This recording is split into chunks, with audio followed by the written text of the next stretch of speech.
Hashtag alien warriors froze in fear when they saw what Death World teaches toddlers. The Draxian boarding party moved with practiced precision through the captured human vessel. Commander Vex had led dozens of such operations against various species, but humans required special caution. Their reputation as Death World inhabitants made them unpredictable adversaries despite their fragile-looking bodies. Maintain formation, Vex ordered through the Neuralink. His elite squad advanced down the corridor, weapons charged. Remember your training. Humans are deceptively dangerous. Intelligence had indicated this transport carried a mixed group, scientists, colonists, and several young offspring. The presence of juveniles was concerning. In Draxian culture, young were kept safely hidden until maturity. Humans bizarrely exposed their vulnerable young to danger, a practice Vex found both repulsive and foolish. His second-in-command, Lieutenant Kraz, signaled a detection ahead. Life signs behind this bulkhead, Commander. Small cluster. Proceed with caution, Vex commanded.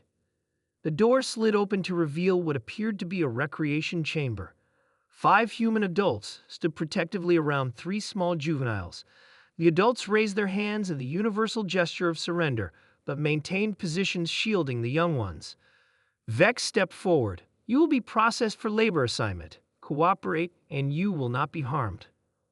One of the adults, a female with short brown hair, spoke calmly. We understand.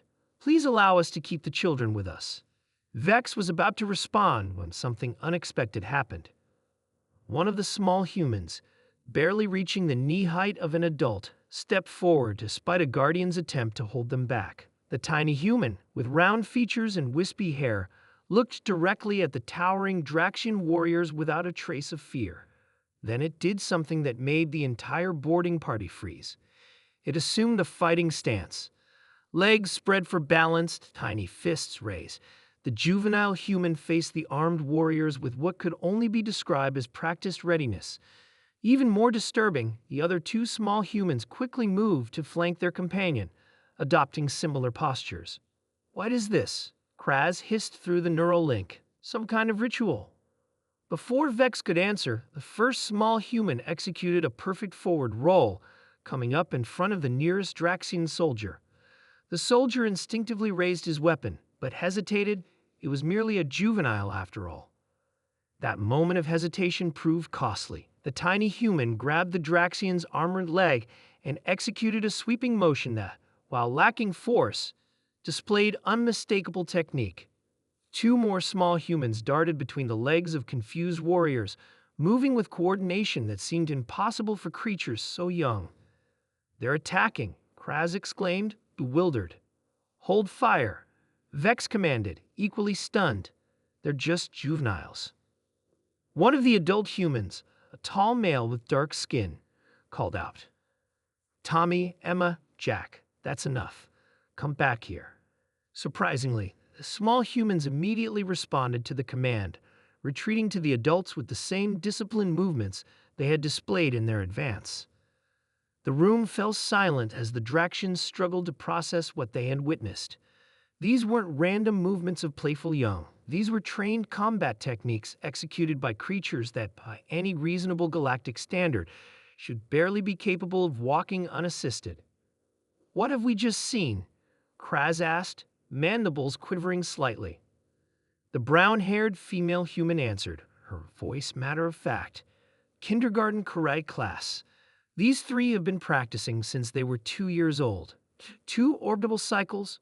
Vex clarified, horror creeping into his voice.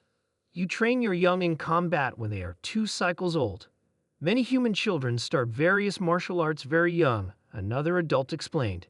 It teaches discipline, confidence, and physical coordination. Vex exchanged shocked glances with his squad. On their world, young were nurtured and protected for at least 15 cycles before any form of defensive training began. The idea of teaching combat to barely formed juveniles was beyond comprehension. The small human called Tommy spoke up, his high-pitched voice incongruous with his words. I can break a board with my hand. Wanna see? The Draxian boarding party collectively took a step back. Your species, Vex began, unable to fully articulate his thoughts. Your offspring are trained as warriors from virtually birth. Not warriors, corrected the dark-skinned male. It's just physical education. Tommy here also takes swimming lessons, and Emma is learning gymnastics. Another horrifying revelation: swimming. Voluntarily entering a liquid medium where breathing was impossible. And gymnastics, deliberately throwing one's body through the air in defiance of gravity's deadly pull. Vex made a decision. He signaled his squad to fall back. "Commander?" Kraz questioned, confused. The reports were correct. Vex replied through the neural link. Humans don't merely survive their death world, they prepare their young to conquer it from the moment they can walk. He addressed the human adults. "We are withdrawing. Your vessel will be released." As the Draxians retreated, Vex couldn't shake the image of those tiny humans moving with such purpose and precision. A species that taught its most vulnerable members to fight, swim, and defy gravity as standard practice was not one the Draxian Empire should antagonize. In his report later, Vex would simply state, "Humans do not raise offspring, they raise survivors.